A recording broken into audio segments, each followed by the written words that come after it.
ശ്രീ മഹാവിഷ്ണുവിൻ്റെ ഭൂഷണങ്ങളായ ആഭരണങ്ങളും ആയുധങ്ങളും. ശ്രീവത്സം, ഇത് മഹാവിഷ്ണുവിൻ്റെ നെഞ്ചിലുള്ള അടയാളമാണ്. ഭൃഗുമഹർഷി കോപിഷ്ഠനായി ചവിട്ടിയപ്പോഴുണ്ടായ പാടാണിത്.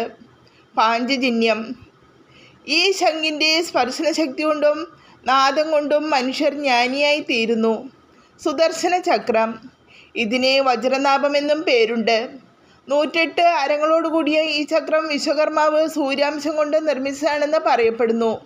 കൗസുഭം, ഭൂമി സുബനാദി വ്യാപിച്ചിരിക്കുന്നത്. പാലാഴി മദനത്തിൽ നിന്ന് ലഭിച്ച ഈ ചുമന്ന പത്മരാഗത്തെ മഹാവിഷ്ണു കണ്ഠത്തിൽ ധരിച്ചിരിക്കുന്നു. കൗമോദകി, എന്ന അക്ഷരത്തിന് ഭൂമി എന്നർത്ഥം. കമോദകൻ എന്നാൽ ഭൂമിയെ മോദിപ്പിക്കുന്നവൻ. അതിനാൽ ആയുധമായ ഗദയ്ക്ക് കൗമോദകി എന്ന പേര് ലഭിച്ചു. പത്മം, പ്രപഞ്ചത്തിൻ്റെ സൃഷ്ടിയെ ഇത് പ്രതിനിധാനം ചെയ്യുന്നു. ബ്രഹ്മസ്ഥാനമായി കണക്കാക്കപ്പെടുന്ന ഇത് ഭഗവാന്റെ നാഭിയിൽ നിന്നും ഉയർന്നു വരുന്നതായി പറയപ്പെടുന്നു. ആയതിനാൽ ഭഗവാൻ പ്രപഞ്ചത്തിൻ്റെ സംരക്ഷകനും സൃഷ്ടാവും ആകുന്നു. നന്ദകം, ഇന്ദ്രനിൽ നിന്ന് ലഭിച്ച വാളാണ് നന്ദകം. ശാർഗം, ഇതൊരു വൈഷ്ണവ ചാപമാണ്. ശിവനും വിഷ്ണുവും തമ്മിലുള്ള ബലപരീക്ഷണത്തിനായി വിശ്വകർമാവ് ഇരുവർക്കും നിർമ്മിച്ചു കൊടുത്ത വില്ലാണിത്. വൈജയന്തി, ഇത് മഹാവിഷ്ണുവിൻ്റെ മാലയാണ്.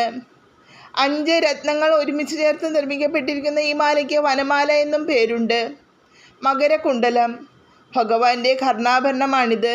ഇതുകൂടാതെ ദാരുകൻ എന്ന സാരഥിയും സുഗ്രീവൻ, ശൈബ്യൻ, മേഘപുഷ്പൻ, വരാഹകൻ എന്നീ 4 കുതിരകളും വാഹനമായി ഗരുഡനും യോഗനിദ്ര കൊള്ളുന്ന ശയ്യയായി അനന്തനും ഭഗവാനുണ്ട്.